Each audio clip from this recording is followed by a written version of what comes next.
বাংলার বেকার যুবদের সব চাকরি চুরির সরকার, বাংলার বেকার যুবদের চাকরি চুরির সরকার, শিক্ষা ব্যবস্থাকে ভেঙে দেওয়া সরকার, কাঠমানিখোর সরকার, রাস্তা রাস্তা তৈরি টাকা চুরির সরকার,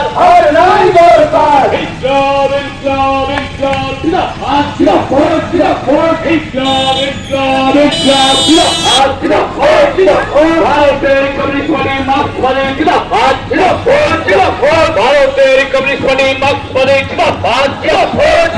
এই ফুলগো সমাজ জবরদস্তি শুনলে পর্যন্ত সিপিআইএম এর রাস্তা ছাড়ার দাবিতে পদযাত্রা চলছে, চলবে।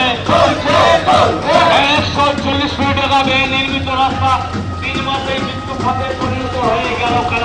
তৃণমূলের রাস্তা 140 কোটি টাকা রাস্তা 3 মাসের মধ্যে মৃত্যু খাতে পরিণত হয়ে গেল তৃণমূলের রাস্তা।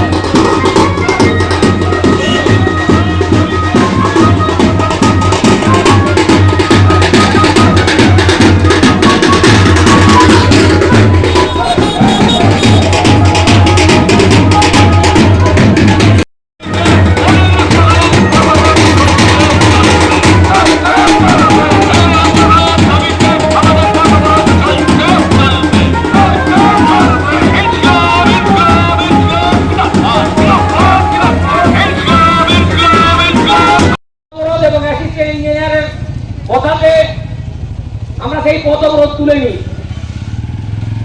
ভারতের গণতান্ত্রিক যুব ফেডারেশন বাঁকুড়া জেলা কমিটির পক্ষ